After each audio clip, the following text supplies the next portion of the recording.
Hello students, देखिए last lecture में हमने देखा था कि किस तरह से एनिलीन को बेंजीन डायज़ोनियम क्लोराइड में कन्वर्ट किया जाता है by the reaction of nitrous acid. और मैं आपको फिर से जरा रिवाइज करवा दूं कि अगर हम एनिलीन लेते हैं, प्लीज पे अटेंशन, अगर हमने एनिलीन ऐसा कंपाउंड लिया हुआ है, ठीक है, देखिए ये है NH2 ग्रुप, तो ये हो गया बेंजीन NH2 ग्रुप, इसी को हम बोलते हैं एनिलीन, ठीक है। अगर मैंने इस एनिलीन के ऊपर एक्शन किया नाइट्रस एसिड का, दैट इज HNO2, हमको पता है नाइट्रस एसिड एक अनस्टेबल एसिड है, तो हमको इनको इन situ में प्रिपेयर करना पड़ता है। That is why we use in situ agent, जिसको हम यूज करते हैं NaNO2, ठीक है, and HCl। The temperature range is 0 degree to 5 degree Celsius. तब जाके यहाँ पर एक कंपाउंड बनता है जिसको हम कहते हैं बेंजीन डायज़ोनियम क्लोराइड, जिसमें क्या होता है कि N2+ और Cl- ऐसे उसको लिखा जाता है। तो this is called as BDC। BDC is nothing but benzene diazonium chloride.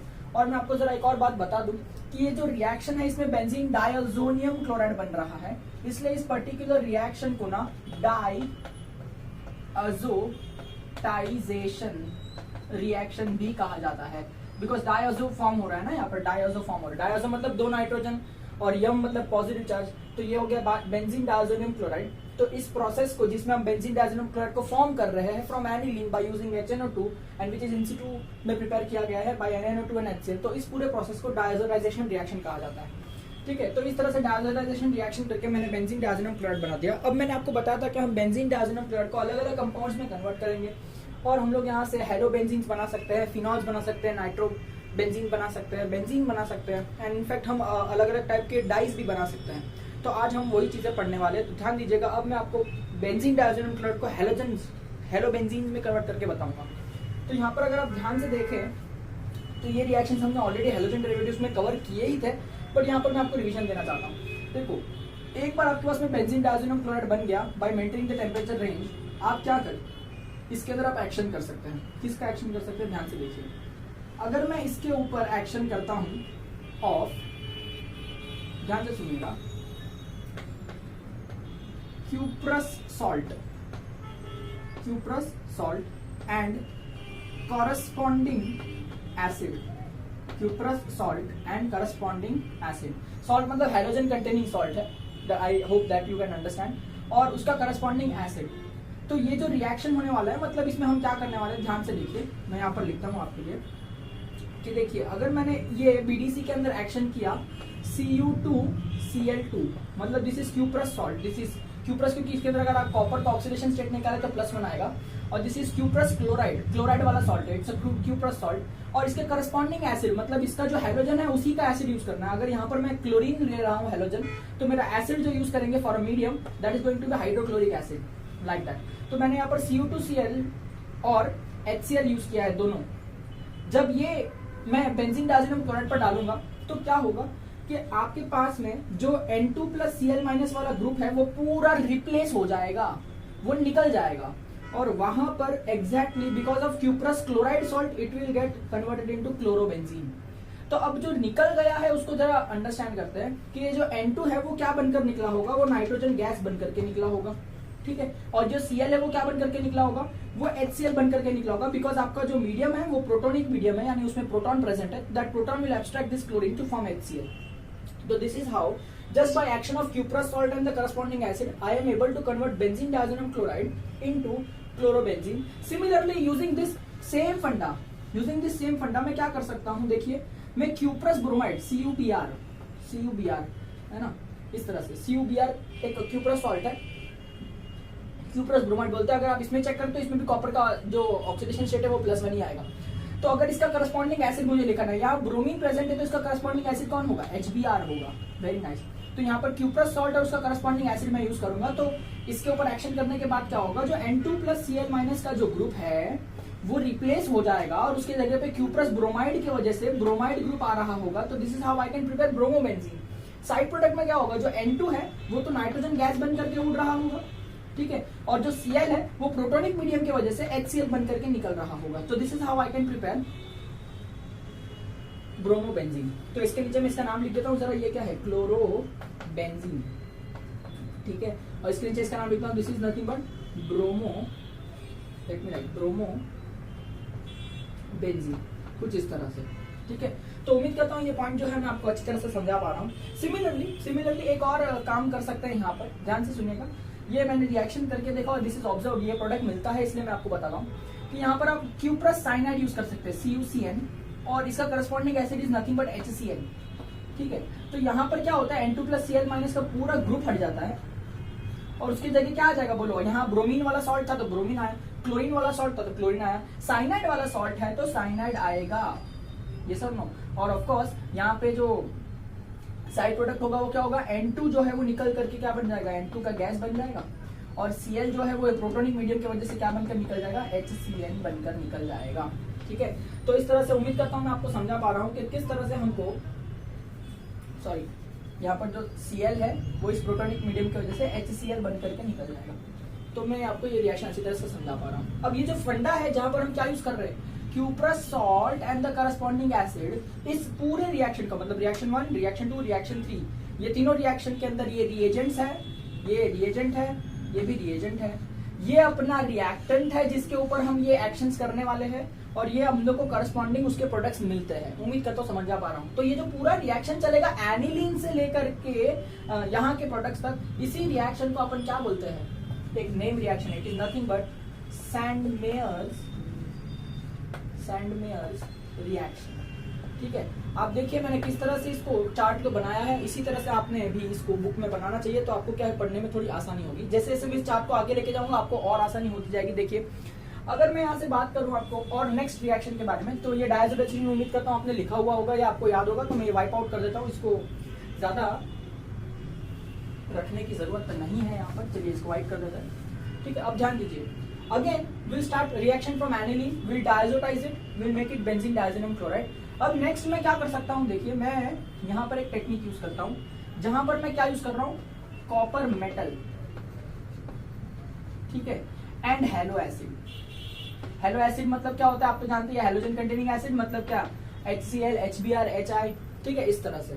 तो मैं यहाँ पर यूज कर रहा हूँ। तो अब देखिए इसके अंदर भी इस टेक्निक के थ्रू भी हम लोग हेलो बेंजीन बना सकते हैं। जैसे अगर मान लेते हैं कि इसके अंदर, इस बेंजीन डायज़ोनियम क्लोराइड के अंदर copper metal and hydrochloric acid use किया गया, तो यहाँ पर क्लोरीन कंटेनिंग एसिड है और कॉपर मेटल यूज किया गया है, तो again this N2+Cl- will be replaced by chlorine group, correct है। N2 जो है वो गैसियस स्टेट में N2 बन करके निकल जाएगा, एंड जो Cl है वो प्रोटोनिक मीडियम की वजह से HCl बन करके निकल जाएगा, लाइक दैट। तो this is how we get chlorobenzene.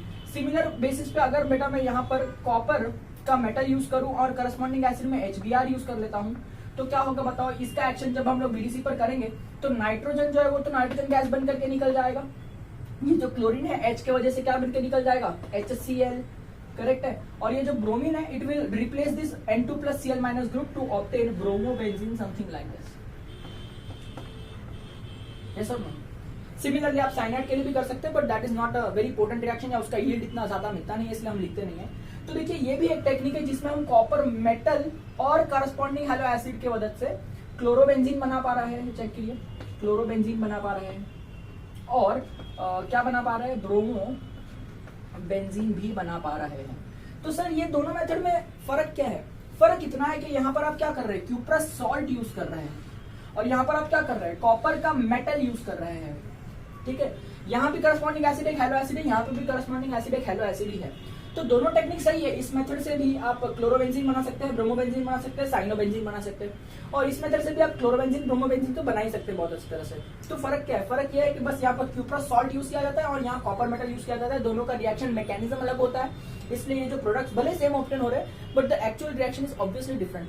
तो ये जो रिएक्शन था सैंडमेयर्स नाम के साइंटिस्ट ने दिया था, that is why this reaction is called as Sandmeyer's reaction, and this reaction एक गैटरमैन करके साइंटिस्ट था, उसने दिया था, तो this reaction is called as Gattermann's reaction. Please do not confuse this Gattermann's reaction with Gattermann's Koch formylation. Gattermann's Koch formylation was in aldehyde ketones and carboxylic acid chapter, that is whole together a different method, and this is nothing but simple Gattermann's reaction. ठीक है, don't confuse this reaction with Gattermann's Koch formylation, right? तो उम्मीद करता हूँ ये point आपको समझ में आ रहा होगा। तो इस तरह से हमने देखिए सैंडमेयर्स रिएक्शन एंड गैटरमैन्स रिएक्शन को कंप्लीट किया। अब नोटिस कीजिए मैंने यहाँ पर आयोडोबेंजीन नहीं बनाया है, मैंने यहाँ पर फ्लोरोबेंजीन भी नहीं बनाया है, क्योंकि आयोडोबेंजीन एंड फ्लोरोबेंजीन ना ही सैंडमेयर्स मेथड से बनाया जा सकता है, ना ही गैटरमैन्स मेथड से बनाया जा सकता है। तो कैसे बनाएंगे? देखो उसके लिए हम लोग अलग टेक्निक यूज करते हैं। तो मैं जरा इसको रब कर देता हूँ गैटरमैन्स रिएक्शन को, आप बाद में कहीं लिख लीजिएगा, I just need space over here, ठीक है। तो मैं यहाँ लिख देता हूँ this particular reaction is called as Gattermann's reaction, ठीक है। चलिए अब देखिए, अगर मैं इस N2 प्लस Cl माइनस के अंदर Ki डालता हूँ, Ki पोटेशियम आयोडाइड, बस दैट्स इट, ओनली सिर्फ Ki, तो K will take away this Cl, तो मैं लिखूं यहाँ से माइनस KCl, ठीक है। ये N2 जो है वो गैस बन के निकल जाएगा, तो लेट मी राइट N2 का गैस बन के निकल गया। तो अब क्या होगा, this iodine is going to replace this whole BDC group, तो बोलो क्या होगा इधर, benzene is attached with iodine, तो this is how I obtain iodobenzene. तो देखिए आयोडोबेंजीन में ना ही मैंने कॉपर मेटल यूज किया है बनाने के लिए, और ना ही मैंने कॉपर का सॉल्ट यूज किया है, इसका मतलब ना ही मैं गैटरमैन्स रिएक्शन से प्रोसीड कर रहा हूँ, और ना ही मैं ना ही मैं सैंडविच रिएक्शन से प्रोसीड कर रहा हूँ, और ना ही मैं गैटरमैन्स रिएक्शन से प्रोसीड कर रहा हूँ। तो preparing iodobenzene is just very simple by using action of Ki, that is potassium iodide, that's it, और इसमें और कुछ भी करने की जरूरत नहीं है। अब एक लास्ट मेथड बाकी है जिसमें मैं फ्लोरोबेंजीन बना के बताऊंगा, बहुत ज्यादा इंपॉर्टेंट है। अभी खैर मेरे पास यहाँ पर जगह नहीं है, देखो यूजुअली मैं ना बहुत बड़े बोर्ड पे सिखाता हूँ, तो एक ही बोर्ड पे पूरा चार्ट हो जाता है, यहाँ पर स्पेस का मैं I hope you are understand. आप अपने नोटबुक में एक बुक पे बना सकते हैं अच्छे से मैनेजमेंट करके, बट ठीक है मैं यहाँ पर रब करना पड़ेगा मुझे। देखो let me wipe it off, Gattermann's reaction को वाइप कर देता हूँ, ठीक है। चलिए तो नेक्स्ट देखिए, अगर मैं देखूँ यहाँ पर ध्यान से, तो BDC के अंदर अगर हम लोग एक्शन ऑफ HbF4 करेंगे, ठीक है, HbF4 is nothing but boron वाला फ्लोरिक एसिड, ठीक है। तो उम्मीद करता हूँ ये पॉइंट समझ में आ रहा होगा। HbF4 just remember the reagent. अब यहाँ से क्या होगा, देखो ये H और ये Cl निकल जाएगा, तो let me right minus HCl। अब आपने को लगता है कि इधर N2 गैस रिलीज होगा, लेकिन एक इंटरमीडिएट फॉर्म होता है यहाँ पर, ये थोड़ा सा हटके रिएक्शन है, तो यहाँ पर N2 प्लस एसिड रहेगा, और यहाँ पर BF4 माइनस इसके साथ में स्टिक हो जाता है कुछ इस तरह से। इट्स एन इंटरमीडिएट कंपाउंड, इसकी स्टेबिलिटी बहुत अच्छी होती है, इसलिए ये फॉर्म होता है। अब इसके पीछे मैं और डिटेल में नहीं जाऊंगा, otherwise I would have to go into the mechanism of the reaction which is not into your syllabus. तो इतना आप समझ लीजिए, यहाँ पर ऐसा कुछ अपने को इंटरमीडिएट मिलता है, this is nothing but an intermediate, ठीक है। और जैसे ही बच्चा लोग आप इस इंटरमीडिएट का हाइड्रोलिसिस करेंगे, ठीक है, उम्मीद करता हूँ आपको हाइड्रोलिसिस तो पता ही होगा, एसिड हाइड्रोलिसिस, तो मैंने H3O प्लस कर दिया, तो सारा जो साइड प्रोडक्ट है वो निकल जाएगा। HbF4 वो फिर से बन करके कुछ यूं इस तरह से निकल जाएगा, HbF3 ऐसा कुछ इंटरमीडिएट बन के निकल जाएगा। नाइट्रोजन गैस जो है वो जो N2 गैस बन के निकल जाएगा, और nothing but benzene will be left with fluorine group, ऐसा, ठीक है। तो this is how we get fluorine over here. तो यहाँ पर क्या है बोलो भाई, this is nothing but a fluorobenzene. तो ये जो टेक्निक है जहां से मैं BDC से HbF4 यूज करके इंटरमीडिएट बना रहा हूँ, इंटरमीडिएट के अंदर हाइड्रोलिसिस करके, no need to mention side products, अगर आप मेंशन करेंगे तो भी चलेगा, ठीक है। और यहाँ पर क्या बनता है, फ्लोरोबेंजीन। तो ये जो पर्टिकुलर रिएक्शन है, ये पूरा जो रिएक्शन है, इसका भी एक नाम है। इस रिएक्शन को क्या कहा जाता है पता ही होना चाहिए आपको, दिस इज कॉल्ड एज बाल्स-स्कीमन्स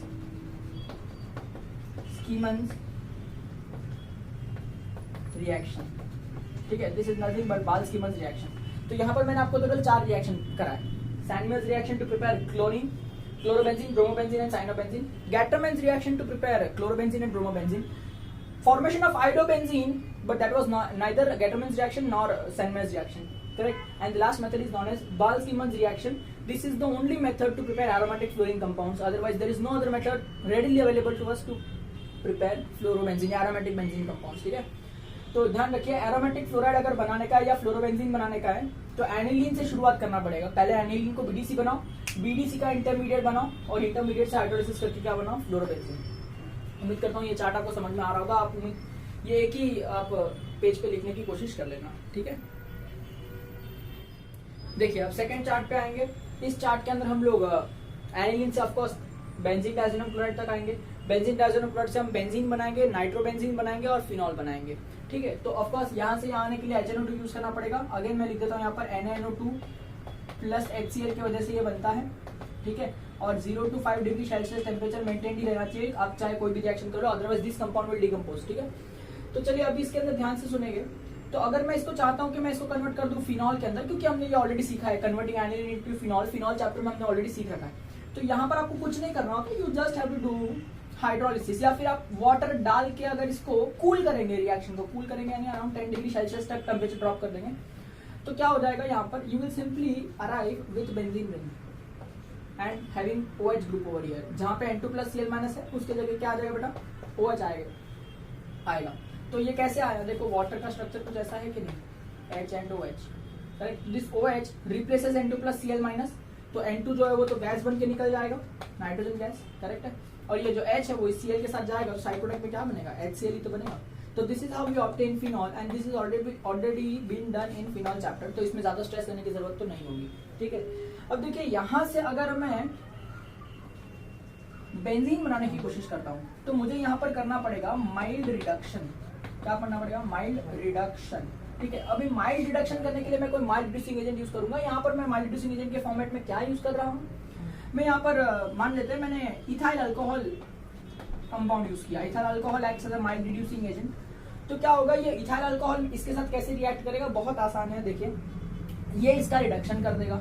अगर रिडक्शन कर देगा तो डोंट यू थिंक इसके अंदर एडिशन ऑफ हाइड्रोजन होगा, अगर एडिशन ऑफ हाइड्रोजन होगा तो पूरा N2+Cl- ग्रुप हट जाएगा, उसके जगह क्या आ जाएगा, हाइड्रोजन, और this is nothing but benzene, yes और no, this is nothing but benzene.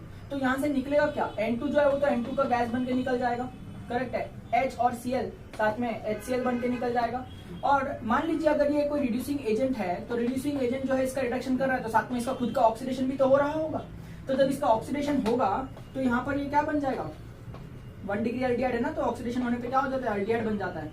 तो ये जो इथाइल अल्कोहल है वो अभी ethyl aldehyde, sorry acid aldehyde या फिर इथेनॉल के अंदर कन्वर्ट हो जाएगा।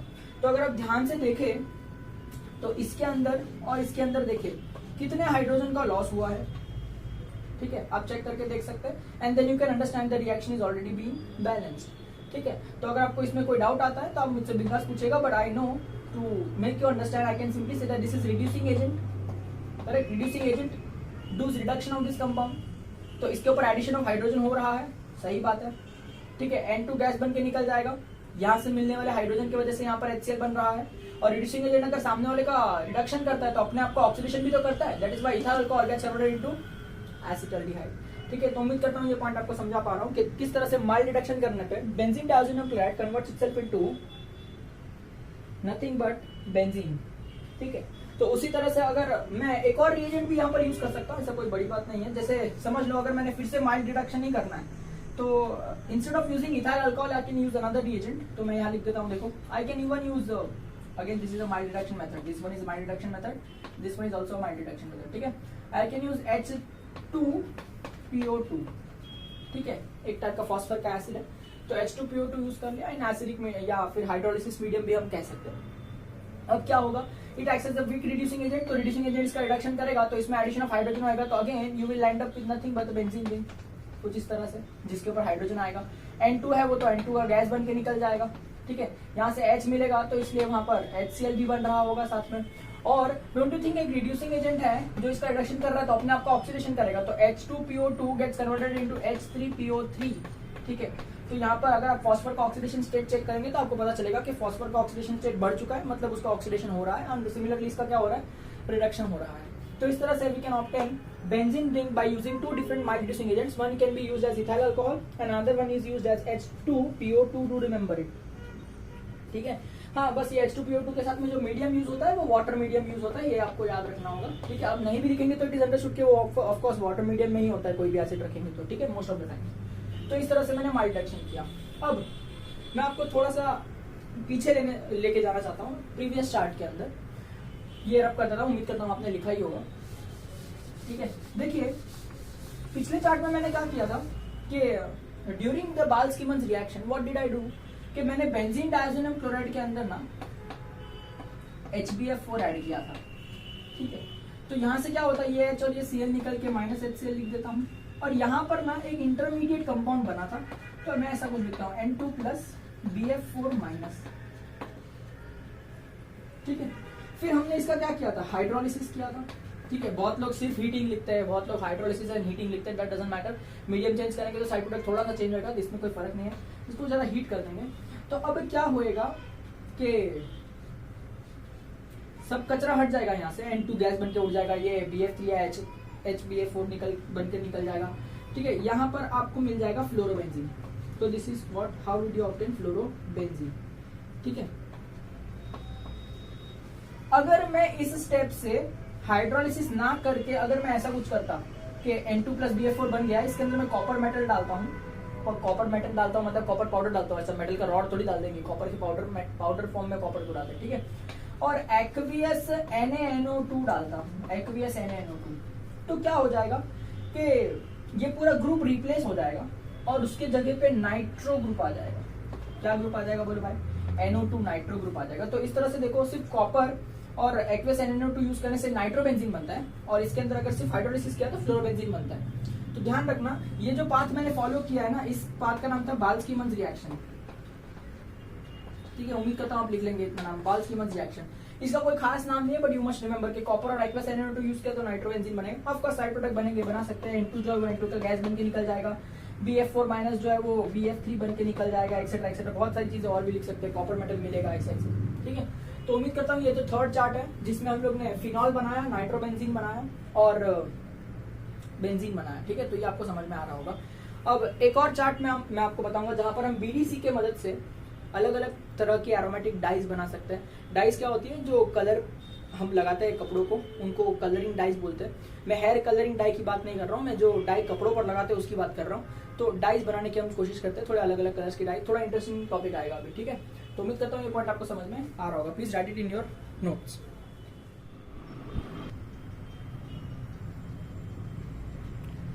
तो देखिए यहाँ पर क्या है, अब मैं नेक्स्ट चार्ट में यहाँ पर डाइज बनाने वाला हूँ। तो ध्यान दीजिए, आप बेंजीन डाइज़ोनियम क्लोराइड तक पहुंच जाइए।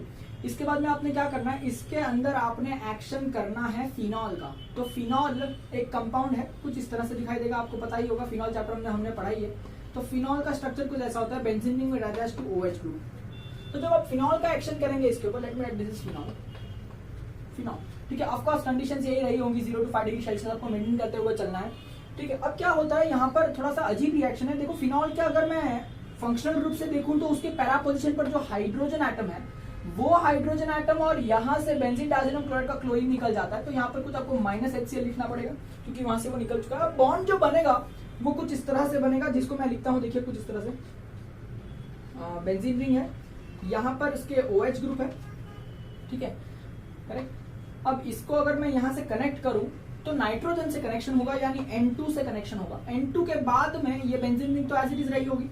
तो यहाँ पर देखिए कुछ इस तरह से ये प्रोडक्ट बनेगा। तो अगर मैं इसी को बहुत ध्यान से लिखूं, बहुत अच्छे से समझने की कोशिश करूं, तो यही कंपाउंड मुझे कुछ इस तरह से जरूर दिखाई देगा कि बेंजीन रिंग रही है, ठीक है। इसके यहाँ OH ग्रुप रहा है, N2 मतलब N double bonded to N, क्योंकि नाइट्रोजन तो 3 ही बॉन्ड बनाता है, 3 बॉन्ड यहाँ और तीसरा बॉन्ड यहाँ। तो इस तरह से यहाँ पर देखिए कुछ ऐसा स्ट्रक्चर बनेगा। तो अगर आप ध्यान से देखें इस स्ट्रक्चर को, ठीक है, ये जो कंपाउंड है इसका नाम वगैरह क्या है, इसको क्या बोलते हैं, ये सब चीजें मैं धीरे धीरे डिस्कस करूंगा। बट याद रखिए ये जो कंपाउंड है इसका कलर जो है ना, बहुत इंटेंस ऑरेंज कलर है इसको, ठीक है। यानी ये जो कंपाउंड है एक कलरिंग एजेंट का काम करता है। कपड़ों पे अगर व्हाइट कपड़ा लेके अगर आप ये कंपाउंड उसके ऊपर डाल देंगे, इसका सोल्यूशन बना करके, कपड़ा पूरा ऑरेंज हो जाएगा। तो मतलब क्या है, और वो ऐसा ऑरेंज हो जाएगा कि बाद में उसको कितना भी धो निकलेगा भी नहीं। तो it is acting as a dye. तो ध्यान से सुनिएगा, ये जो कंपाउंड है इसको मैं ऑरेंज डाई बोलता हूँ, ऑरेंज डाई। तो इस तरह से देखिए बेंजीन डाइज़ोनियम क्लोराइड में सिर्फ फिनॉल का एक्शन करने से भैया आपने ऑरेंज डाई बना ली। इस तरह से और अलग अलग केमिकल का एक्शन करेंगे तो और अलग अलग तरह की डाई, अलग अलग कलर के कंपाउंड बनेंगे। अब देखिए ये इसका कलर ऑरेंज क्यों है, ये कंपाउंड ऐसा ही क्यों बनता है, और भी क्या रिएक्शन है, क्यों इस हाइड्रोजन के साथ रिएक्शन हुआ, एक्सेट्रा एक्सेट्रा। अगर आपको जानना है तो इसके लिए आपको ऑर्गेनिक केमिस्ट्री के अंदर पोस्ट ग्रेजुएशन करना पड़ेगा, ठीक है। तो एनीवे यहाँ तक आपके सिलेबस में इतना ही था, तो प्लीज इतना अंडरस्टैंड कर लीजिए, इतना रिएक्शन याद रखना पड़ेगा आपको, ठीक है। याद नहीं रखना, यहाँ पर H और Cl रिमूव करके आपको bond banana, that's it. Similarly एक और कंपाउंड आपके बुक में दिया है कि अगर मैं बेंजीन डाइज़ोनियम क्लोराइड के अंदर एनिलीन का एक्शन करता हूँ, तो भैया एनिलीन का स्ट्रक्चर कुछ यूं इस तरह से दिखाई देगा, just let me right it, कुछ ऐसा दिखाई देगा कि बेंजीन रिंग तो होती है एनिलीन में, और यहाँ पर NH2 ग्रुप होता है एनिलीन की वजह से, है ना। तो यहाँ पर इसके अंदर भी ऐसा ही होता है कि इसके पैरा पोजीशन पर, एनिलीन से पैरा पोजीशन पर अगर देखें तो हाइड्रोजन होगा, हाइड्रोजन या HCl निकल जाएगा यहाँ से कुछ इस तरह से। तो स्ट्रक्चर कुछ ऐसा दिखाई देगा कि बेंजीन रिंग रही है, correct, nitrogen double bonded to nitrogen bonded to again a benzene ring is there, yes or no, and that benzene ring is being connected to NH2 group, ऐसा कुछ स्ट्रक्चर बनेगा। तो आप इसको और अच्छे से सिमेट्रिकली बराबर बेंजीन रिंग को बना करके कर लीजिएगा। आई hope you can understand that much. अब ये जो कंपाउंड बन रहा है हमारे पास में, इसका कलर इंटेंस येलो कलर है और ये येलो डाई का काम करता है। तो ये जो कंपाउंड है इसका नाम क्या है भैया, येलो डाई, ठीक है। अगर आप मेरी बात ध्यान से समझे तो ये कंपाउंड देखिए ऑरेंज डाई वाला, ये कंपाउंड देखिए येलो डाई वाला, ठीक है। ऑफकोर्स फंक्शनल ग्रुप चेंज हो गए, कलर और भी प्रॉपर्टीज जो है वो चेंज होती चली जाएगी, बट वो इंपॉर्टेंट नहीं है। अभी के लिए क्या इंपॉर्टेंट है कि ऐसे कंपाउंड्स को हम क्लासीफाई कैसे करें। तो आपको ऐसा नहीं लगता this structure is generally represented as nothing but an aromatic ring? See, check it out, aromatic ring, it's an aromatic ring, right? connected to nitrogen, double bonded to nitrogen, and that is again connected to some aromatic ring. So you get this kind of structure as a generalized structure for both the dyes and any type of dye, you get this type of structure, right? तो अब this type of structure को हम define कैसे करें, इसको हम क्या कहते हैं? देखो n double bond to n जब भी होगा ना तो इसे हम कहते हैं अजो, करेक्ट? इसे हम क्या कहते हैं? अजो टाइप ऑफ ग्रुप, या n जब भी नाइट्रोजन नाइट्रोजन से बॉन्डेड होता है तो हम अजो टाइप के कंपाउंड्स कहते हैं। तो इस तरह से आपको समझ में आ रहा होगा, दिस इज अजो, ठीक है। तो अजो और ये अरीन रिंग है ना, तो अजो अरीन्स,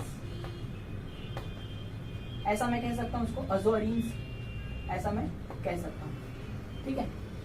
तो उम्मीद करता हूं आपको ये पॉइंट समझ में आ रहा है कि अजो अरीन रिंग होगी, अजो के पास में अगर अरीन रिंग होगी तो वो कहीं ना कहीं डाई फॉर्म करेगा। क्या फॉर्म करेगा? डाई फॉर्म करेगा, और ऐसी डाइस को हम बोलते हैं अजो डाई, ऐसी डाइस को हम बोलते हैं अजो डाई, ठीक है। अगर मैं सिंपल एग्जांपल लेता हूं तो एरोमेटिक रिंग में सिंपलेस्ट रिंग ले लीजिए आप, benzene ring, connected to nitrogen, double bonded to nitrogen, connected to another benzene ring. ये सबसे सिंपलेस्ट डाई होंगी। अब इसका कलर तो मुझे याद नहीं है क्या होगा, बट ये एक सबसे सिंपलेस्ट डाई है। ऑफ कोर्स इसका कलर होगा, बट मुझे याद नहीं है कि इसका कलर क्या होगा। आप इंटरनेट पे चेक करिए कि इसका कलर क्या होगा, तो यू विल फाइंड आउट। तो ये जो कंपाउंड है सबसे सिंपल कंपाउंड है इस कैटेगरी को रिलेटेड। अब देखो इसके अगर पैरा पोजीशन पर फिनॉल ग्रुप लगाया या इधर के पैरा पोजीशन पर फिनॉल ग्रुप बनाया तो of course you will get an orange dye. अगर मैंने इनमें से कोई भी एक पैरा पोजीशन के ऊपर एनिलीन यानी NH2 ग्रुप लगा दिया तो it will become a yellow die, that's it. तो इस तरह से ये सबसे सिंपलेस्ट कंपाउंड बनेगा, और इस कंपाउंड का नाम मैं कहता हूं कि दिस इज नथिंग बट अजोबेंजीन। इस कंपाउंड को मैं क्या कहूंगा? अजो बेंजीन। मतलब azo group is connected to benzene ring, this is the actual name for azo benzene. तो अब येलो डाई का नाम क्या हो जाएगा? Check it out. आपको येलो डाई के अंदर ये अजो बेंजीन का ग्रुप दिखाई दे रहा है, अजो बेंजीन का ग्रुप दिखाई दे रहा है, और उसके हिसाब से अगर मैं पैरा पोजीशन को चेक करूं, अजो अजो अजो ग्रुप के हिसाब से अगर मैं पैरा पोजीशन को चेक करूं तो NH2 ग्रुप दिख रहा है, तो मैं इसको ऐसा लिखूं पैरा NH2 यानी अमाइनो ग्रुप होता है, तो I can say para amino azobenzene, ठीक है।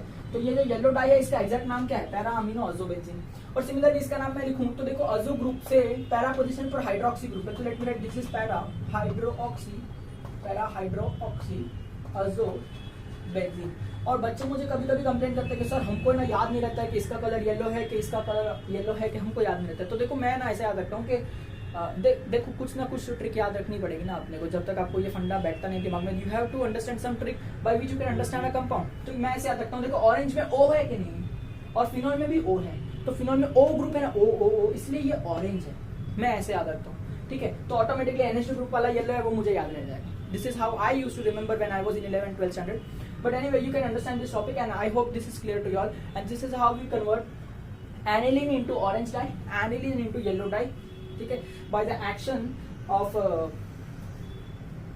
aromatic compounds on benzene diazonium chloride. Do remember, aromatic, nitrogen double bond to nitrogen, aromatic. This type of compounds are called as azoarenes. It is acting as a dye, and dyes which is having azo group in it are called as azo dyes. There are various other functional groups which are responsible for coloring.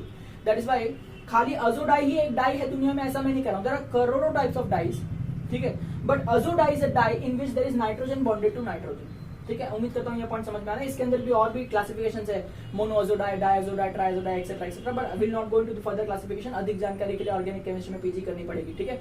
तो यहाँ ध्यान दीजिए, ये बन गया azo benzene simplest compound, and this is how according to this name I am naming this compound, according to this name I am naming this compound, ठीक है। तो उम्मीद करता हूँ ये जो एनिलीन का चार्ट हमने देखा है आपके दिमाग में अच्छी तरह से बैठा है। फर्स्ट चार्ट में हमने सारे हैलोजन्स बनाए, सेकंड चार्ट में हम लोग ने क्या बनाया? नाइट्रो बेंजीन, फिर नॉर्मल बेंजीन एंड फिर फिनॉल, ठीक है। और ये थर्ड चार्ट है जिसके अंदर हमने ऑरेंज डाई और येलो डाई बनाया, साथ ही हम लोग ने ये देखा। अच्छा, one more thing, there is a question here कि देखो यहाँ पर क्या हो रहा है? Aromatic ring combines with another aromatic ring through N2, तो this type of reactions are called as azo coupling reactions. Azo coupling reaction, बस ऐसे ही नाम रखा गया। अजो कपलिंग मतलब क्या है? कपलिंग किसका हो रहा है? एरोमेटिक रिंग्स का हो रहा है। तो phenol is an aromatic compound, yes. Benzene is an aromatic compound, yes, है ना. After the reaction the product is, देखो अजो इधर भी एरोमेटिक रिंग आ रही है, इधर भी एरोमेटिक रिंग आ रही है, इसलिए मैं ऐसा करता हूँ this type of reactions are called as azo coupling reactions. ठीक है. सिमिलरली आप देखो यहाँ पर अजो इस तरफ भी एरोमेटिक रिंग आ रही है, इस तरफ भी एरोमेटिक रिंग आ रही है, इसलिए ऐसे रिएक्शन को हम क्या कहते हैं, अजो कपलिंग रिएक्शन. तो ये कुछ कुछ छोटे छोटे पॉइंट्स है जो आपको दिमाग में से छूटने नहीं चाहिए, ये सब बातें आपको याद रहनी चाहिए. तो उम्मीद करता हूँ आप अच्छी तरह से मेरे बातों को या इंपॉर्टेंट पॉइंट्स को आप अपने नोटबुक में लिख रहे हैं. अगर आप एक स्मार्ट स्टूडेंट है तो आप ऐसा बुलेट पॉइंट्स बना के लिख लेंगे कि सर ने इस लेक्चर में क्या क्या डिस्कस किया था, क्या क्या बात की थी, और ये तो आप ऑब्वियसली लिख ही रहे होंगे. ठीक है. तो दैट्स इट. इसके बाद में हम लिखेंगे एरोमेटिक अमाइंस यानी aniline most of the times, उनके इलेक्ट्रोफिलिक सब्स्टिट्यूशन रिएक्शन यानी हंसा वाला जो रिएक्शन हम करते थे हमेशा, halogenation, acylation, sulphonation etcetera etcetera, वो रिएक्शन देखेंगे. और साथ ही में कुछ और इंपॉर्टेंट पॉइंट्स में बताऊंगा, फिजिकल प्रॉपर्टीज थोड़ी सी डिस्कस करूंगा, basic nature of amines discuss करूंगा, and then will conclude this chapter in our next lecture. तो यहाँ तक हमने देखा, this is second last lecture for this topic. ठीक है. उम्मीद करता हूँ ये पॉइंट आपको समझ में आ रहा होगा. Please make notes, maintain notes, homework कीजिए, प्रैक्टिस कीजिए, and see you in next lecture.